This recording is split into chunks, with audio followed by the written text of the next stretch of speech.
PPATK menemukan aliran transaksi keuangan yang konsisten dari penambang batu bara ilegal Ismail Bolong kepada pihak tertentu.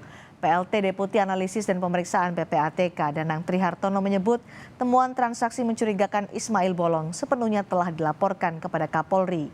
Meskipun Danang enggan menyebut berapa nominal dan kemana aliran dana mencurigakan yang secara konsisten dilakukan Ismail Bolong dari hasil tambang ilegal, sebelumnya Ismail Bolong pernah mengaku ia rutin menyetor uang kepada sejumlah pejabat tinggi Polri untuk memuluskan dugaan bisnis tambang ilegal di Kalimantan Timur. PPATK enggan menyebut secara detail dugaan aliran dana Ismail Bolong ke petinggi Polri apakah berbentuk tunai atau non-tunai. Terkait yang Baris Krim Polri disebut menerima dana dari PPATK juga ada menemukan itu Pak. Polri itu Pak yang di-mention sama SPI itu menyebutkan ada 3 kali transaksi itu Pak.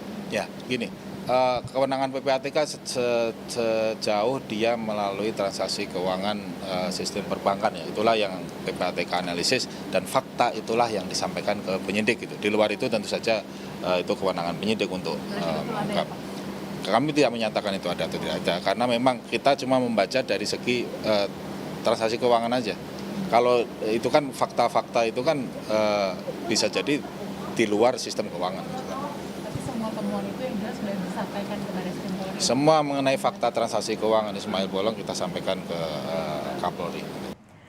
Bagaimana PPATK mengungkap transaksi keuangan mencurigakan termasuk aliran dana konsisten dari Ismail Bolong? Kita akan temui jurnalis Kompas TV Putri Oktaviani. Okta, ada 183 triliun lebih transaksi mencurigakan yang dianalisis oleh PPATK. Apa saja detailnya?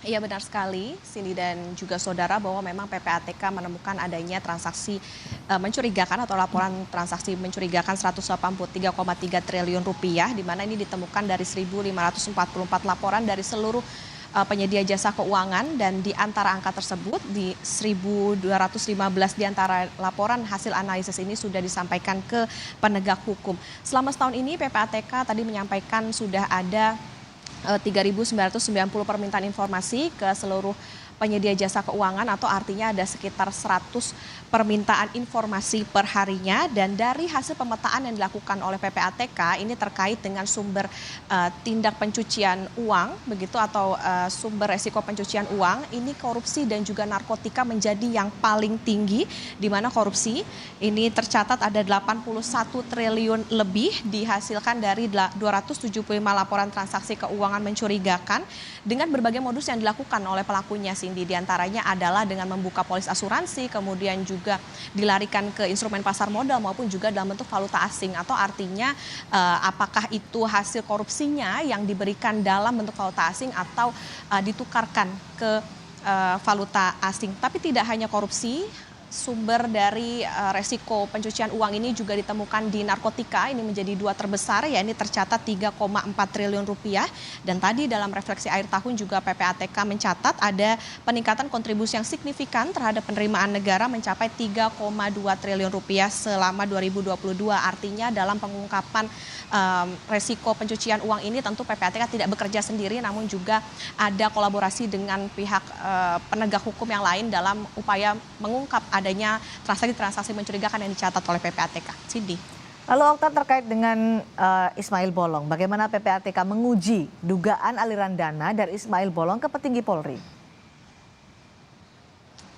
Iya benar sekali Cindy, bahwa ini yang juga menarik, bahwa tadi sempat ditanyakan pula oleh wartawan ke pihak PPATK bahwa memang yang diberikan informasi oleh PPATK ini hanya semacam kode-kode begitu terkait dengan informasi kasus tambang ilegal yang dilakukan oleh Ismail Bolong, sebagaimana tadi dikatakan oleh PLT Deputi Analisis dan Pemeriksaan PPATK Danang Trihartono. Tetapi yang pasti adalah bagaimana temuan dari PPATK ini dipastikan oleh PPATK akan disampaikan ke pihak penyidik Baris Krim Polri. Jadi memang tidak disebut secara gamblang berapa nominalnya maupun juga apakah memang betul ada aliran dana yang disebut oleh Ismail Bolong ke sejumlah petinggi Polri begitu. Tapi yang jadi catatan adalah PPATK, Cindy dan juga saudara, sejauh ini hanya mencatat transaksi yang ada di perbankan. Artinya tidak diketahui juga apakah transaksi yang dilakukan oleh Ismail Bolong ini yang diduga mengalir ke sejumlah pihak ini secara tunai maupun juga non tunai. Tapi yang pasti tentu ini bisa menjadi bahan untuk bisa didalami lebih lanjut oleh penyidik terkait dengan kasus tambang ilegal yang dilakukan oleh Ismail Bolong di Kalimantan Timur. Kita tahu juga Ismail Bolong sebelumnya sempat